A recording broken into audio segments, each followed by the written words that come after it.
the reverse sweep mentality. Once you get to that 5th game, if you're about to get reverse swept, it is quite difficult.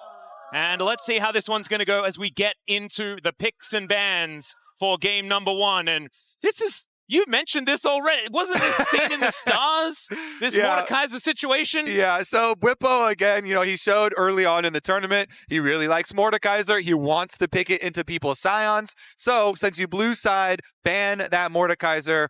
Atlas, all the North American fans breathing a sigh of relief as the Scion is then answer banned. Everyone loves a bit of character development in their League of Legends, Kobe, and we get it right here. One more ban to come on through, and then we'll see what's going to be left up. But there is a certain pigeon and a lady that does pirouettes with an orb, and I'm a little bit worried about. Never mind. No, she's still up. That was a test. Passed it. Absolutely nailed it. Aurora, though, and the Rye is going to be a big deal. But instead, I think Pigeon Man might get snapped up here by Honky. We'll see where they do decide to go. Yeah, the power of the Azir is definitely worth investing in. It does mean that you have to play a little bit slower and invest in that Azir and get money into it. So I want to see if CFO want to grab that early and do a scaling composition around an Azir. It's definitely a tried and true strategy. Some teams have been hesitating a little bit if they want to do that, or maybe a more early game focused setup for themselves. But FlyQuest knowingly give that up to CFO. So this will be interesting to see the response here from FlyQuest. What kind of counter do they have to the Azir? Typically, Quad will just answer with more control mages. He has not this year, played like that Kali spicy pick into it. I was thinking this because you've got Talia Pantheon up if they'd like to pick it. And I know Talia Pantheon, a thing in the past that we may have been waggling our finger at, but this is not a bottom lane duo. This is very powerful mid-jungle. 100%, and Inspired has really loved that. There's also the Vi that also pairs really well.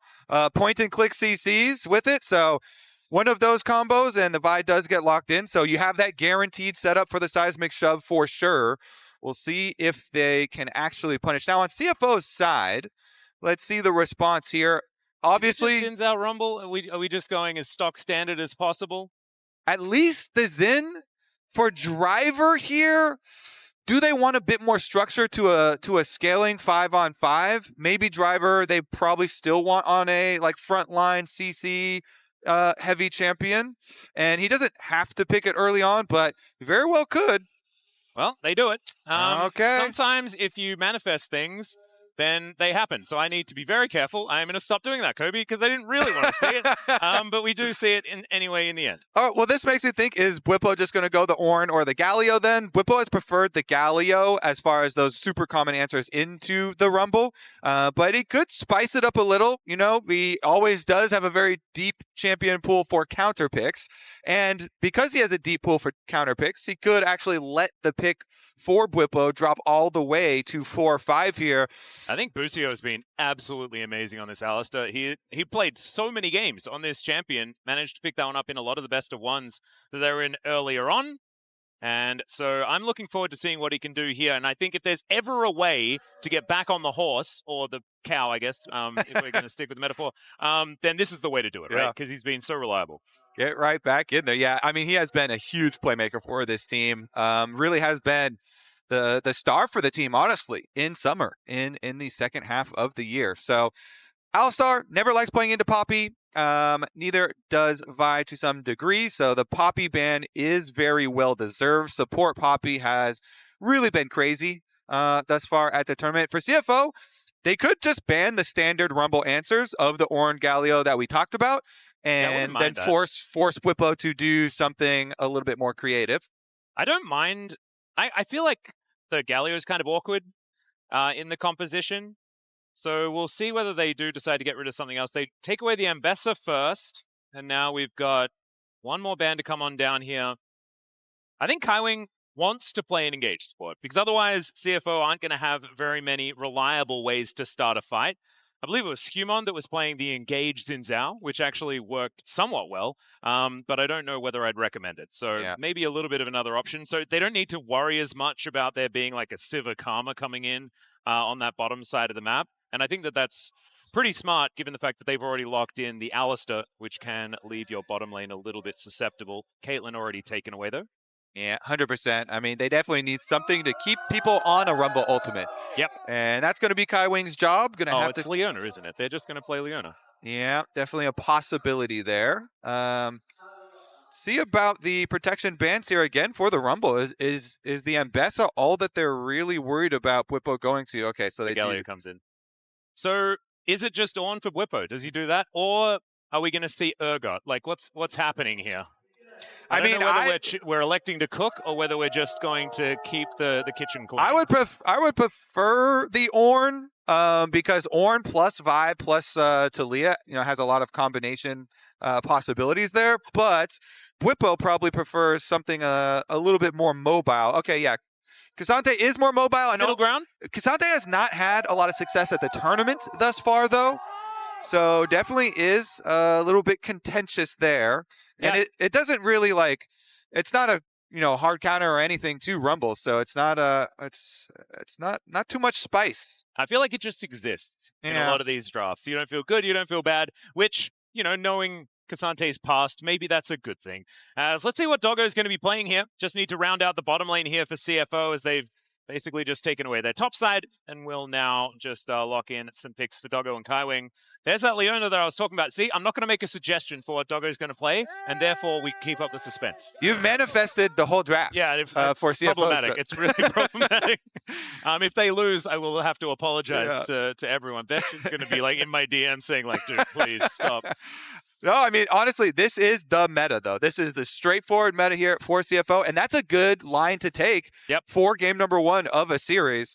Doggo, of course, I feel like just has been such a star here for CFO. He's been playing very aggressively, and I've really liked what I've seen from him. When he does have advantages, presses them really effectively. Double equalizer comp. I know package isn't there anymore, but Valkyrie still kind of works and well buffed since the removal of said package. It's all right. Pussy are going to be hovering a vein. Don't know whether that is actually going to be coming in, but it's the right era for a Corki matchup. Yeah. I want a high DPS champ here for Masu. I think we really do need more of a hyper carry style champion for Masu here. Since we are running K'Sante, Alistar, and Vi, those aren't... Jhin is definitely not a hyper carry. Okay, well... I mean, there's no true tank, but Leona is kind of a true tank at the end of the game. Exactly. So Jhin has a lot of playmaking, and FlyQuest do have a lot of playmaking. They don't have a lot of damage for super later into the game, though. Like you're saying, though, Jhin can have really good damage versus non-tanks. It's just sometimes it's hard to work around. Like a Xin ultimate, hard for him to deal with. Leona can be very hard for him to deal with as well. Jhin doesn't necessarily have his own dash to get off of Rumble ults either. Yeah. So I prefer CFO side. I got to be honest, Atlas. I do prefer CFO side. Thanks, Kobe. I guess I can draft. I prefer Coach Atlas. There we go. I will not take credit for it, though, because obviously this has been pretty standard on this current patch. And the shudder at seeing a Jhin is pretty standard for me, too. So just understand that even though I groaned, that is largely to do with bias against the champion. It just isn't something that I've enjoyed seeing here. Kind of feels like you're playing... Think about this in card terms. You've got a ramp deck, but then your top end is 2 drops. It just doesn't feel like it's working. So I'm ramping from 1 drops to 2 drops. Yeah. Nice. Yeah. We're just not really doing too much more afterwards. I guess 4 drops is probably what I should have said because it's Jhin, and that would have felt a little bit better. But they do have a lot of setup. There is a lot of CC. If you can get an accelerated Jhin in this game, he will still do work. And I still have nightmares. It was T1 that was at the front of it, I'm pretty sure, earlier on in the year. Or was it last year? I'm not entirely sure. But it wasn't a great time. Anyway, let's get onto the Rift here for game number 1. CFO on our blue side to start us off. First Dragon going to be that Infernal. And Fly going to see whether they can get off to a good start. I love Gyos, by the way. This is so cool that it's also there's not a, it's not an LPL team on the Rift right now. And we're still getting the Gyos. It's just super cool. Yeah, you can actually feel the energy, feel the excitement. Last day of Swiss, making or breaking dreams. We are going to get the makings of a Raptor Ward. Well, we already audaciously charging on top of Quad here. Does get taken down to half health, but he doesn't drop. And speaking of drops, a reminder, the drops are active all worlds long, so be sure to log on to your accounts at lolesports.com for a chance at earning some digital loot. 250 HP lead, Atlas, in mid lane. Yeah, that is a pretty good level 1. I like that. Now it's 300 HP lead. Hongq here on the Azir having a really good early start. Even small things as going for a Raptor ward and Jinja camping there with Hongq, so once you get vision of the enemy mid laner just jumping over for that early trade, can have huge ramifications for how this lane does play out. And it used to be such a contentious lane matchup, even when the champions were in different positions, right, as far as power level was concerned. I think Azir taking the most recent nerfs, but Taliyah really lost a lot of power. And so I think Hongq's going to be pretty happy about how this one's going, because a lot of our Azirs really learned how to play this matchup. Yeah, and I also like how CFO are going with the Doggo topside strategy again. Doggo has proven that he is very good at the AD carry, 1v1 situation on top side of the map, and Corki is a very powerful 1v1 champion here into K'Sante. Yep. You just saw there that we had a look at Hongq and Quad as well. Their shared champion pool, a lot of control mages that both of these players do like to play, but it feels like Hongq has been allowed to have more fun this world. He's got the Aurora and Akali, which are kind of missing from Quad, so the fun of the mobility of those champions definitely can be on stage later in the series. Currently, though, Quad going for the early recall, so is just going to have the early tier purchase. Now, he didn't have any extra money, it looks like, for any potions. So this will be a Taliyah with no sustain versus Azir with still Biscuit in inventory and both potions available. Oh dear. Well, that is an aggressive Valkyrie here from Doggo. Remember, he's already done this to Doran. So it is going to be Bwipo able to walk his way out, but you know that he's always going to be aggressive. In goes Kaiwing, speaking of aggression, as Quad, you mentioned the lack of potions. I think that was a poignant thing to talk about there, Kobe. Well done. Yeah, and it gives value here to all these ganks towards mid lane, all the extra pressure. Well, Ebapov does come on down here as Masu. Decent deadly flourish. His driver stands still for a while, but does have the scrap shield. He'll be all right. We'll just be convinced to go home. Okay, so we have teleports available for both Driver and Bwipo. Bwipo did cancel his Rico, and he's sticking around, though, on 50% HP. As Jinja decides to call off the long play there. Leona was still coming over. Still seems to be making his way up, as Jinja is going to, at the last second, cancel that recall. Still looking for a way in. Yeah, I think if you delay it too long, though, the defense gets here. Vi is on the way. Busio's actually not coming up here, though. He cancels another one. Another audacious charge goes in. Wind becomes lightning, connects, but hasn't seen Inspired. Finally does now. Looks like they were still considering it. That was very CFO of them, but they are going to back away in the end. This is going to significantly cost... We've paused. FlyQuest are like, no. CFO would go for that dive. These must be different players. Here, the line between having a great play and having a struggle can be thin, and we'll see if he's able to clear that line this time around. Oh, thanks, Chronicler. And here we are. We're back in. And it is just the game as we saw it before. We just got to have a little bit of a timeout and a little bit of a chat to our lovely analysts. Yeah, and I think what the issue was is that Kaiwing went a little bit early to the top lane, thus triggering the lane swap detection punishment. Yep. And CFO were contesting. We had the same pause in the LCK. Don't you worry. Yeah, so happens to the best of us. Kaiwing just missed out on a bit of extra, experience and support quest there, but ultimately it will be okay. Yeah, I believe we're just resuming, so they just explained the lane swap detection. Yep. And because it's now a little bit later on this patch, we are going to be paused once more against Gen G. If they can't even get there, it doesn't feel very good. But this does, because now we can see the video game, and it's all in color and everything like that. We don't need to worry about the sepia mode that we had before, and everything is all good. So after all these pauses and after all the swap, let's evaluate what went down with the experience. The biggest thing to me... Battle level. Yeah, the biggest thing to me is top lane. Top lane having a full level advantage for Bwipo is huge. K'Sante ultimate definitely very, very threatening, and Driver suffered more heavily in the CS with the lane swap, with the 2v1s. Oh, Emperor's Divide does get the flash out of quad here.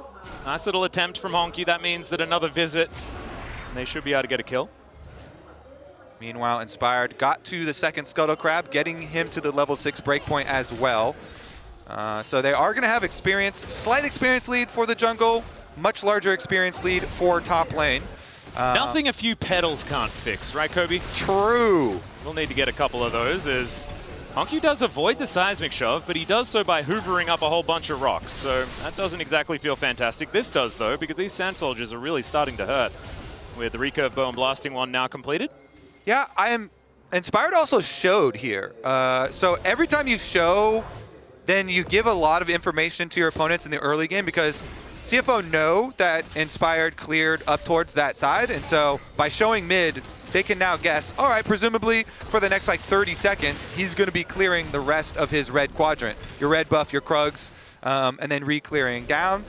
It's not the biggest of deals because they do know what your jungle path was from the beginning, but it just makes it certain so they can... Getting the confirmation is, I think, a big deal. Yeah, especially when you finally have your level 6 on Vi, and you want to use what we were talking about in Champ Select. The Vi ultimate guarantees you a seismic shove play onto Azir, and so that extra threat is something that they want to kind of keep hidden in the fog of war if possible. Yeah, I also think that fighting around now is exactly what they want to be doing, right? Level 6s are a big deal for this composition. FlyQuest do want to get themselves off to a good start to make sure that their damage is enough moving later on into the game. As Whippo, this seems to be his new thing. It's just farming behind turrets. Doesn't look like he's going to have too many issues, though, doing it. As you can see, still retaining that decent experience advantage. Also tempo advantage now, and we'll be able to move into the fog of war. Could be a little bit dangerous as we do see CFO going for these grubs. Yep, we're going to get the objective trade for the early game. So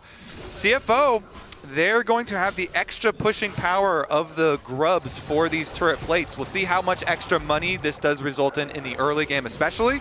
And if FlyQuest focus on the dragon stacking will pay off. Of course, this FlyQuest squad is looking a lot at these mid-game fights. They want to focus on dragon stacking so that they can put that pressure onto CFO in the mid-game. And the unfortunate thing is, 2 of the best souls are now removed. So we'll have to see what is going to be the soul moving later on as we do get that second Drake going down. But it's not going to be Infernal or Hextech. They could have just won the game, right? If you get them with this composition, if you can make that snowball work, it doesn't quite matter as much what the composition is if you can keep rolling that one down the hill and grab that soul early. As Busio taking a lot of damage here. Pulverize onto 2 as Masu trying to get that follow-up damage. Doggo does just use the barrier to make sure that he stays as healthy as possible, and it's a good trade for CFO. Yeah, certainly is. Get that Alistar fairly low, healing back up with the passive. A little bit of sustain there for Busio. And Inspired is trekking his way over here on the Vi. So we'll see after Krugs if he just goes back into another re-clear and heads up down towards the other side of the map. Most probably he'll just go Raptors and Wolves, but there's possible options for them to get a little bit fancy with it. They have, of course, swapped their solo laners as well, so Whipple comes back down here. Since he does have plenty of magic resist with both solo laners being AP threats. Yeah, it feels a bit good, doesn't it, to be the Cassante in this game as far as itemization? Yeah, I mean, if you're going to lane a melee into a mid lane matchup, into one of these mages, having the early phase start out pretty smoothly and getting a bunch of money to just buy a bunch of magic resist, and especially the extra regeneration that you get off of the cowl, is so nice for laning, because even if the Azir is attacking you with soldiers and stuff, you just move on up there, and Cassante has so much survivability with the extra shield and the early itemization. But here we go, we might get a little bit of a scrap as Jinja heads up towards the FlyQuest duo.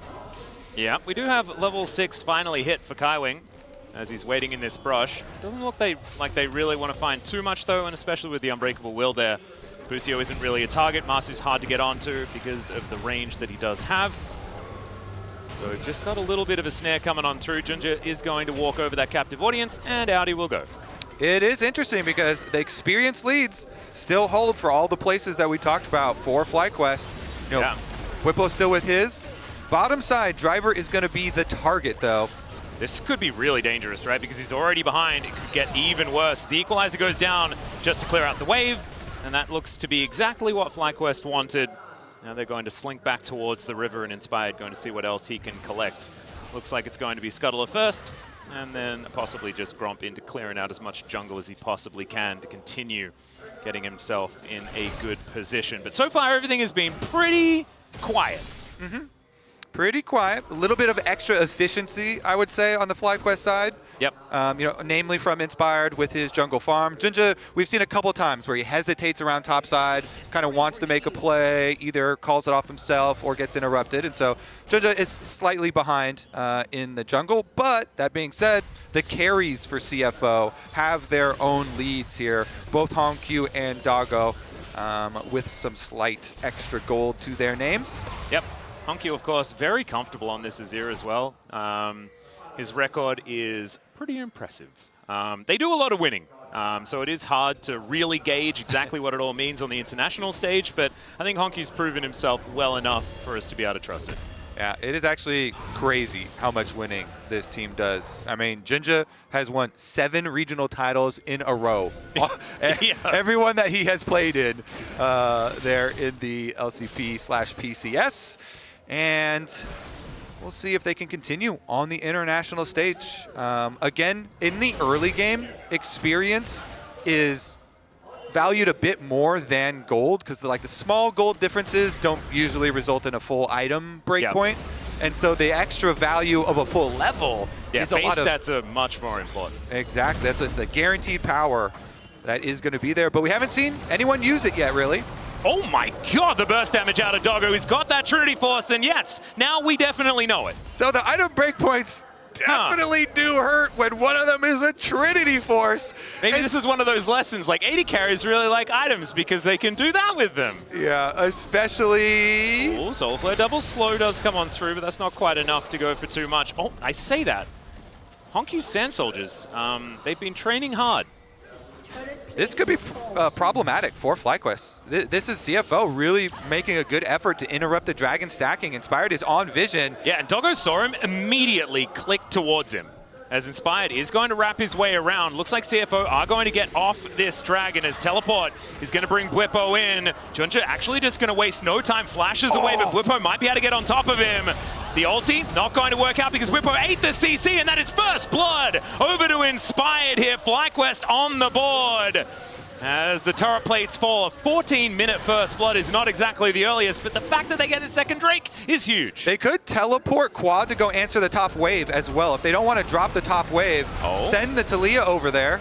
There's the flash out. Curtain call comes on in as, Master's just going to be able to pick that one up because Bwipo is not scared of turrets. And again, it's such a critical timing for FlyQuest because they have to keep dragon stacking. So because bottom wave was pushed in, they don't teleport Quad to top side. They keep Quad on bottom side to catch that minion wave. And it is going to cost FlyQuest a lot of damage on the top turret due to the Void Grubs as well for Driver. It barely stands. But again, it's so critical for FlyQuest, with this comp to actually keep the dragon stacking. So I do really like them contesting on it and forcing the play, using Bwipo's teleport there. That plus the CC from the Jhin, and now... Oh, Claude could be in a little bit of trouble because Kaiwing does have that Zenith Blade, does connect, but even through the exhaust, Squad will be okay. Busio comes in and just says, get out of here, with a little bit of a headbutt, so not too much else to worry about. But CFO, they've been so good at being able to actually make things stick in the early game. They haven't been able to at all here so far. Still don't think it's end of the world. I still think their composition is going to feel just fine moving further on.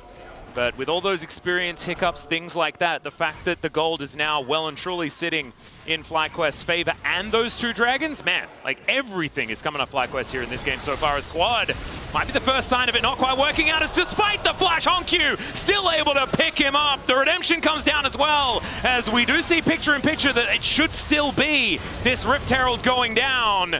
So they will be able to collect that one, and that is also going to be some feats of strength almost gotten towards as well, as Busio could be in trouble. Level 7 here, so he does have the Unbreakable Will, but he is still taking a lot of damage. These Sand Soldiers, man, they are really hurting. Not quite enough to get the kill onto the cow through the ulti. Really good early flash from Hongq. Preemptively flashes to gain the... Two turrets immediately? Yeah, they take that one down. Topside's going to go to Hongq as well. But really good early flash from him to create the play. And Quad still flashing and dying is really going to put a bump here in the FlyQuest path. I think CFO, huge gold injection into those solo laners is going to be exactly what they want. Yeah, and have a look at Honkyu's lead now. 1.3K, 1.4K. That was FlyQuest's lead prior to that play. And it is now just on their superstar mid laner, a young man that has been the talk of so many this whole year, as CFO have been there every single time, no matter what event it has been. Still, this is only going to equalize things, right? Like 300 gold, not something that we're going to be too worried about. And there is still feats of strength on the table. Whoever makes it to that third one is going to be able to collect it here. See whether FlyQuest can just get one more kill to get some better shoes. Yeah, Hongyu, such a promising young talent here. And he always just plays with so much confidence on the world stage. We'll see about the next Azir play, as there were a lot of people converging on mid. Yep. But after the wave gets cleared out, I can see you were tensed up. You're like, hang on a second. both sides, you can see almost immediately, both of them kind of spread back out to go catch their side waves. And those side waves are going to get a little dangerous for FlyQuest. Both outer towers are down, so CFO using their extra advantage there to get the early push. Yep. Does mean that there's some standing gold here for FlyQuest, but unless they're able to take these turrets down, they're now just helping make sure that CFO has as much control of the map as they can at this stage of the game. Man, this next dragon fight is going to be such a big deal. 1 minute and 30 seconds on the clock for that one. FlyQuest soul point in their sights. Mountain Soul is a big deal. Like, I mean, I don't know how you kill Bwipo after that one comes through. So, a pretty important one to fight for here. See whether CFO have any plans for it. I think Hongyu might have some plans, because yeah. he's 2 item Azir already. We were talking about, oh, how meaningful is gold versus experience? Well, when gold is 2 items fully completed on your Azir, then gold is massive. So Honky went back and bought a Leandri's, and Quad went back and bought a little book. Ooh, would you rather have a book or a cool mask? The cool mask, Kobe, every single time. Although some of the books, you know, are cool as well. There's a lot of them that you can buy. This is a short story, though. Yeah, that's like a little picture book. Yeah, this is the first. This is like baby's first book. You know, like it's not quite the fiendish codex. It's okay. Driver could be in a little bit of trouble here as Quad throws a whole bunch of rocks into his back. The seismic shove connects, and I think Quad wanted to let us know that the book's pretty good. Actually, it's not too bad. Yeah, and he rides that one all the way to the pick. CFO though, with 4 people. They're also going to answer with the last remaining outer turret that FlyQuest had standing. Yeah. And Doggo is, of course, Valkyrieing forward into Busio as the slow comes through. Masu is in so much trouble. He has to get out of there. Does have the curtain call to follow up if there is going to be anything more, but takes the cannon and will now be able to head back home. CFO, though, they are just tearing things off the map over and over again. And now, with the outer ring dead, the map is so dark. FlyQuest can have a real tough time at making their way over here to contest this dragon. I think that one is gone. That is an Oyster dragon. What does an Oyster dragon look like? Oh, like a mountain drake. Oh, sorry, yeah. Very you just similar, told me what it was. Very similar to a mountain dragon. Except you have to know that inside the mountain, there is indeed an oyster. Exactly. You crack it open. Yeah. For some delicious meat. It sounds kind of sinister. I don't like it anymore. I'm not going to mess with the oyster dragon.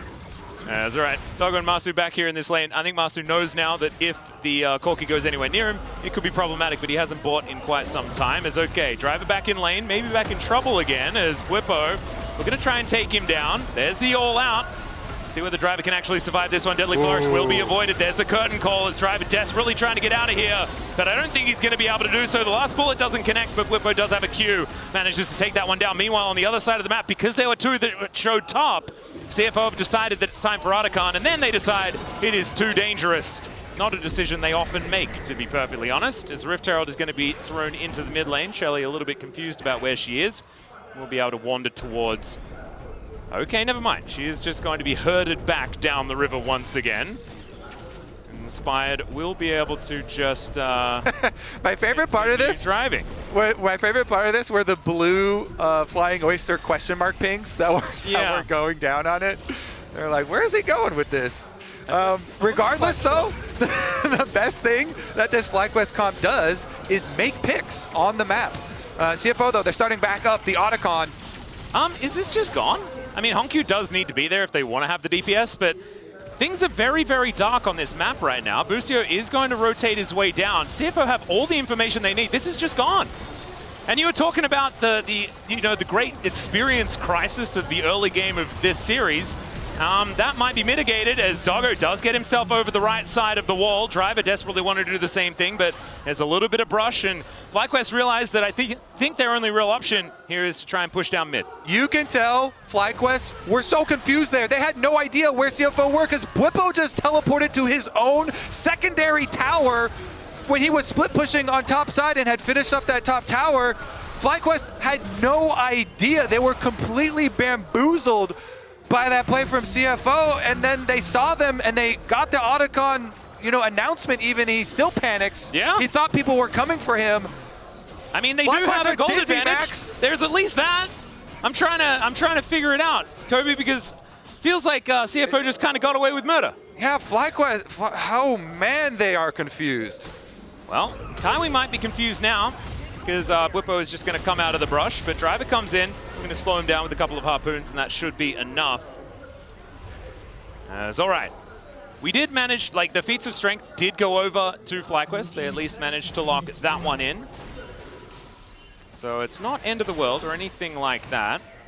It is concerning, though. I would say so. I think this was one of the issues when we were watching them just a couple of days ago as well, is fully understanding where to be to make sure that things could happen. But I mean, FlyQuest did manage to get 2 Barons in their last game, even though they lost, right? I don't know. This was a weird moment. This was a very weird moment. Because they had already started fighting them by the Otacon, seeing multiple members.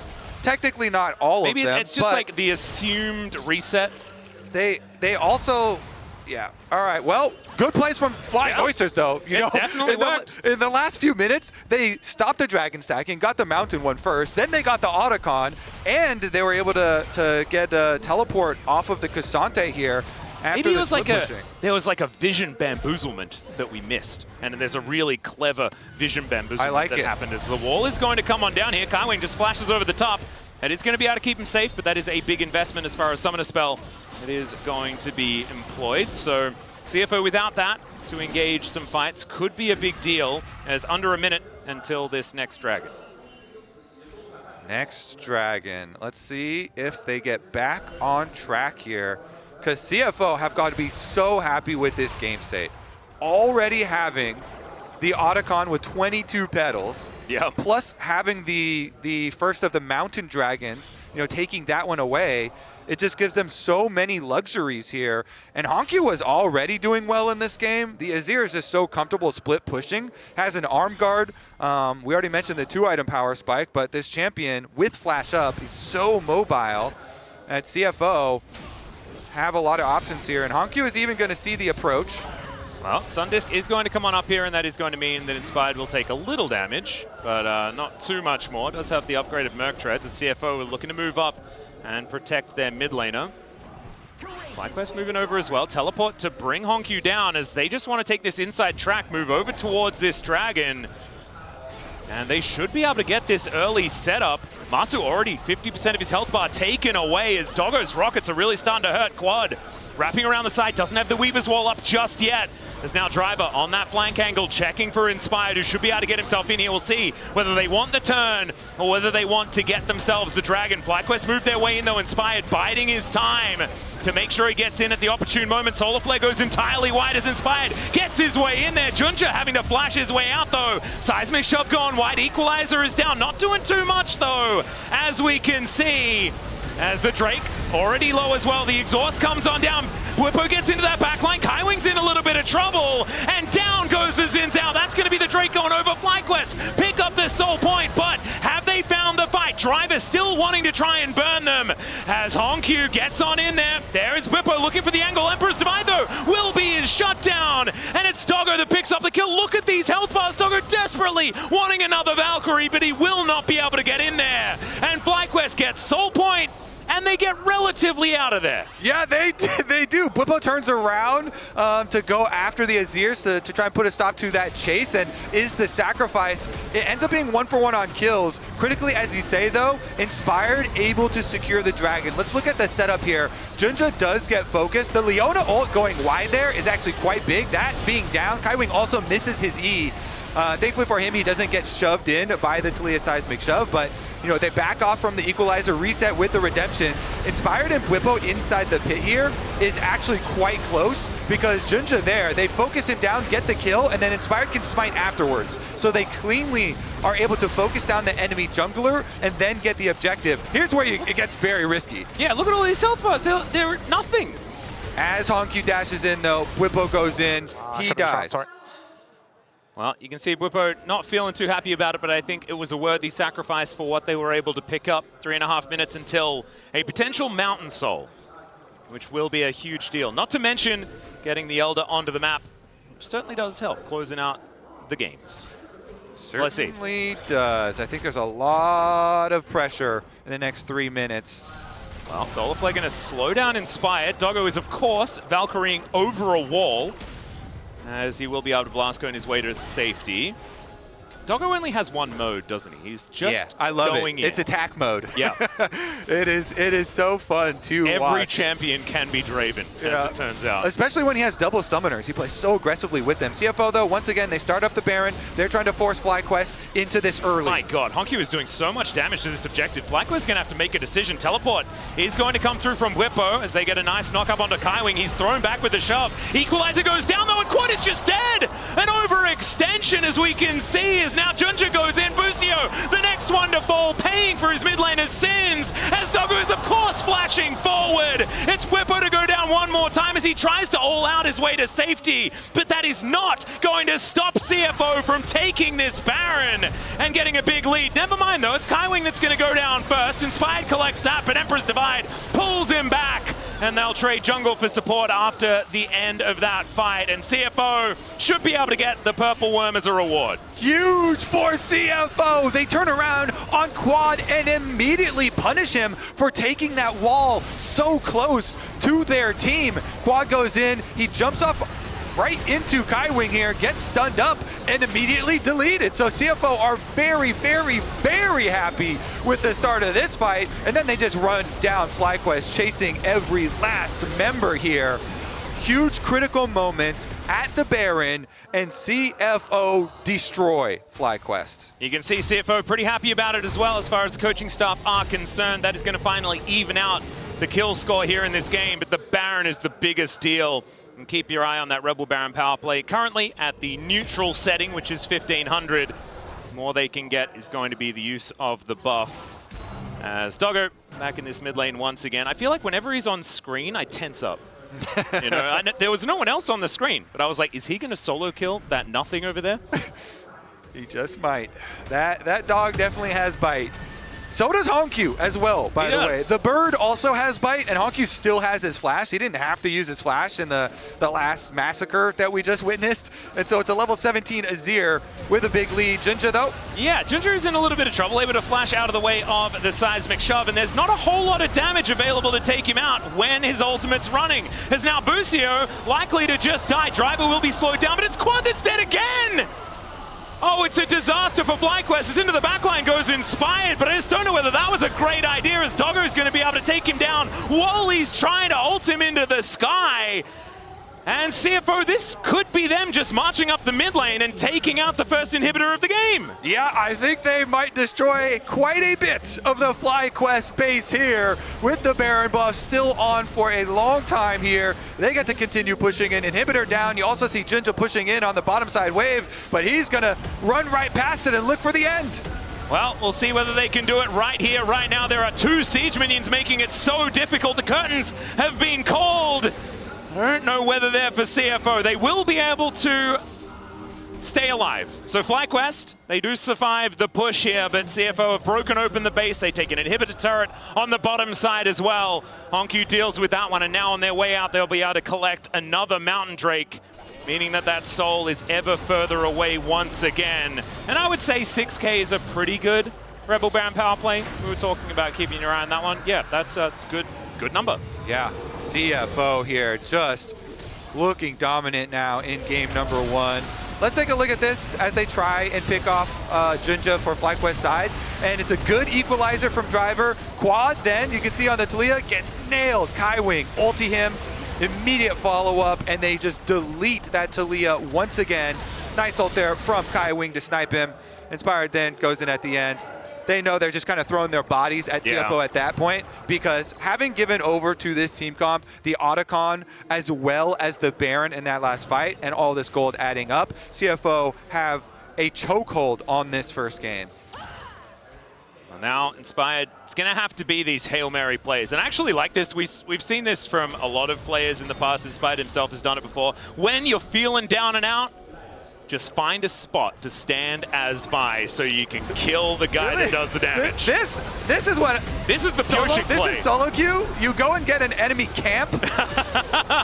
Well, this is going to be an enemy team that CFO are looking for. Busio does have the unbreakable will, and he's going to need one if they want to stay alive in this game. And oh, not just a camp, that's a crab. I mean, Alice, people call it different things. To me, when I do that, it's a bit of rage. Yeah. I'm rage clearing enemy camps at that point. Oh, rage clearing is the rage counter jungle clear. Yeah, that's what I do. I think just rage clearing. I'm going to use that. I'm definitely going to use that. As Doggo Valks over the wall, will be able to keep himself alive.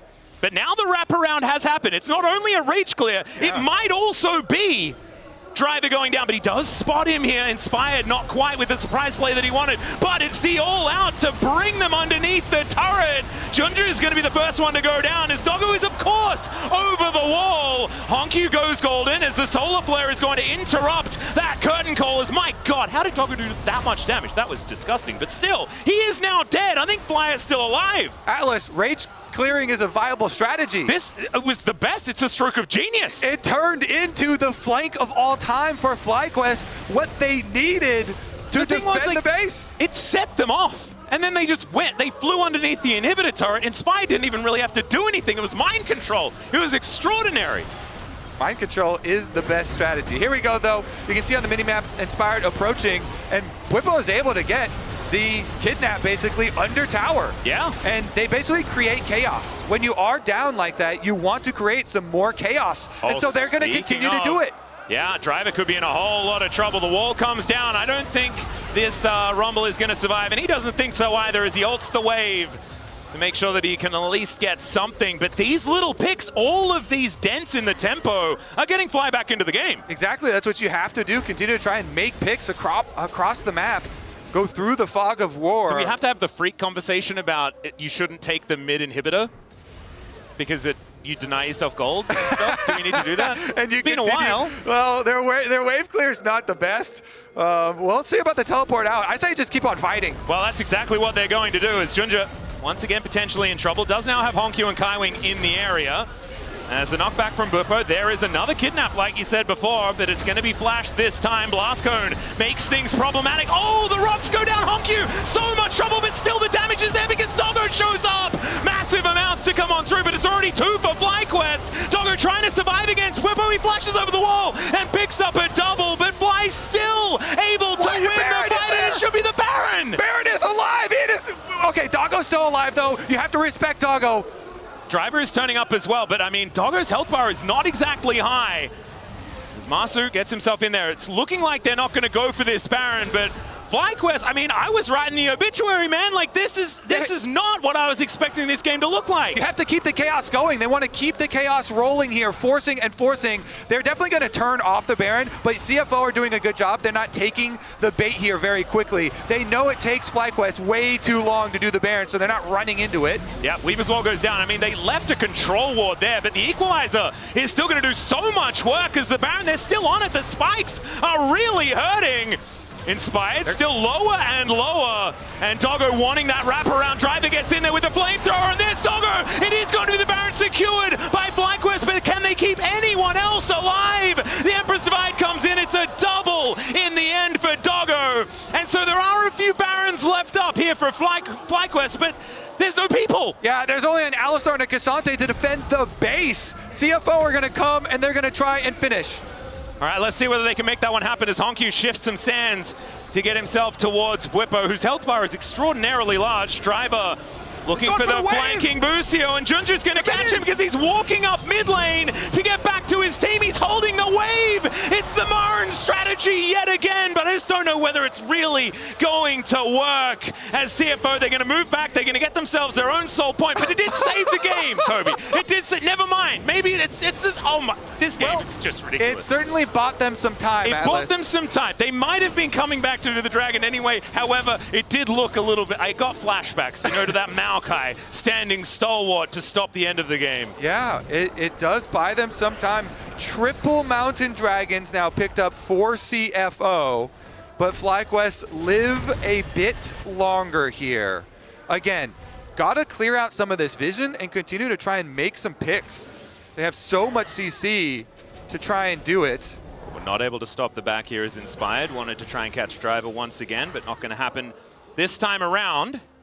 And yeah, this game is quite crazy.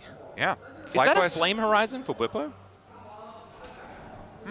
Yeah, that's valid. Over 100 CS I lead. questioned whether I was looking at the right number. I was like, surely not. That's a rumble.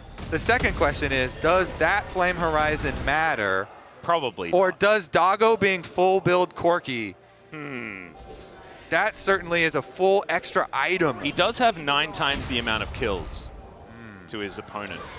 All right, well, FlyQuest, they have to continue to be scrappy here. They're trying. They're trying to play in the darkness here, but the flying Oysters are flying safe now, staying on their side of the map where they have vision. And the problem is I feel now, if you were FlyQuest, you're like, well, this is definitely doable because the game was basically over. And so it feels like the tempo has kind of moved back into Fly's favor because they're like, well, the enemy team just won. We've got nothing to lose in this game. Like, it was a done deal. And so now every opportunity they get back in this one, it's kind of like a freebie. And let's see whether CFO can keep themselves in it because they have almost thrown it away. Biggest problem to me for FlyQuest now is when you try and make a pick, there are 2 Zonias on both solo laners for CFO, and then the Guardian Angel on Doggo is already available, and Jinja's is close to being available. Yeah, so the 6 items on the Azir is problematic for the... for everybody. Yeah, everybody. Like, Doggo wants to get a pentakill, he can't, because his mid laner does way too much damage. I mean, it's not just FlyQuest that have issue with it. So let's see. They are just clearing out this mid lane wave. Thankfully, it is mid lane, so it's the easiest one to cover. But we have synchronized timers between these 2 objectives, Kobe. So, quad stack Mountain Soul or a Baron might be the choice they'll have to make. Let's track Inspired again, because Inspired is taking another long venture into the other side of the map. He's feeling better though now, so I don't think we can call it the same thing. I mean, it worked last time. He went for Raptors and then topside Scuttle, and then they saved the game. So now he takes Krugs. Surely he could grab some Raptors as well. I mean, it is golden experience that they wouldn't have been able to get before. Yeah. This time, they had confidence in CFO not pushing for the end. So he is able to steal that one away. He's kind of deep. Actually cancels it here as the control ward is going to be taken down. Junja, no idea that there is a Vi lying in wait, but Kaiwing might get word of it. Will the back actually go through? It will. Nicely done. And Emote's on his way out. That's clean. This game's weird, Kobe. Honestly, I'm having fun. I love it. Weird is good. All of the pressure, it kind of distracts you from the fact that this is the last day of Swiss, and this is elimination promotion. And you can tell like there's so much more layered on top, right? There's so many reps of playing out these late game like set plays, right? But then there's also the terror of having to go home here and missing out on that top 8. And for both of these teams, that is a huge deal. CFO, an incredible year for this team, and FlyQuest wanting to make it back to that knockout stage once again. See whether they can get further. CFO looking to try and get a little bit of siege happening. It's not a massive amount of range for this squad, and so not quite working just yet. Solar Flare once again, just going to be a pretty circle and not much more. And Junja going to get knocked up. Oh my god, look at this. As soon as Honkyu does anything, someone almost dies. So they have to be so incredibly careful as the inhibitor going to be coming back up very, very shortly. As driver, possible flank angle here, but there is a teleport back to bring Kaiwing towards the mid lane. And there it is. Thank you, picture in picture. I feel like this game has almost 100% equalized. We'll ask Driver about that one in the next fight. I felt it coming. And I know. I didn't even want to do it. I know. It felt like you had to. I did, exactly. Now you know how I feel every day with every dumb joke that I make. Biggest difference, though, of course, extra full item on both CFO carries. So they have so much power here, but FlyQuest... Whippo going in, there's the wall as well. Quad, though, keeping himself relatively safe this time as Honkyu goes golden. Seismic shove is going to be avoided with the flash, but Whippo picks him up, but he's not going to be able to withstand the Emperor's Divide. Into the backline goes Inspired. Bucio's there! They need to kill Honkyu, and down he goes! Quad's getting flashed on, though, by Driver, who's looking to burn down Masu. Doggo's still alive as well, and the rest of CFO have dealt with the other onslaught on the other side of the fight. Down goes Inspired as Junja, with full health, is going to be able to make his way out. Now they're pinging on the mid lane, but I think a Mountain Soul might be coming in first. That's the Soul for sure. Quad and Masu were at the very least able to take down Driver. So that is both solo laners that have been killed on the side of CFO. Now, though, there's a ward behind Baron that saw FlyQuest go over to this. So this desperate play from Quad and Masu, it is known to CFO, and they're not going to let him get away with it. Yeah, Doggo will be able to spot them out here. There is the Mountain Soul to come on in as Doggo walks on forward. Sees Quad at extraordinarily low health. They're going to see whether they can get themselves out. It is just one auto, and Quad will die. Gives him the thumbs up, but isn't able to kill him. And the blast cone for the disengage. But still, CFO, they don't lose the Baron, and they should be able to take it themselves here. And with a quad stack Mountain Drake, Mountain Soul, and a sweet purple buff, and an open door on the base, they should be able to finish this game. But I've said that before. This time feels a little bit more true. Well, well, well. 3 holes in the ground. Now we'll approach the FlyQuest base one more time for CFO. As you said, they have everything in their arsenal just ready to finish this game. Do I think that they are going to? No idea. Still no idea. FlyQuest, they really need the magic now. Can they come up with something spectacular? Oh, Inspired was going for it again, but this time was spotted by CFO. Kaiwing and Junja together, ready to try and collect him. I think he's out, so it should be all right. I will say there is now no Guardian Angel on Doggo, as well as no Flash.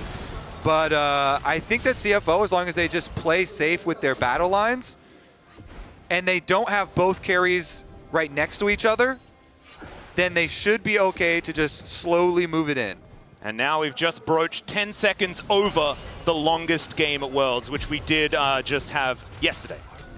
Great job all around, everybody. 51. The games are getting longer, as we're seeing, as these inhibitors may not have much longer, but we'll see. This bottom one's certainly going to go down as Whippo looking like he's defending this. Wind becomes lightning, comes through. Man, that health bar on the Cassante is so massive.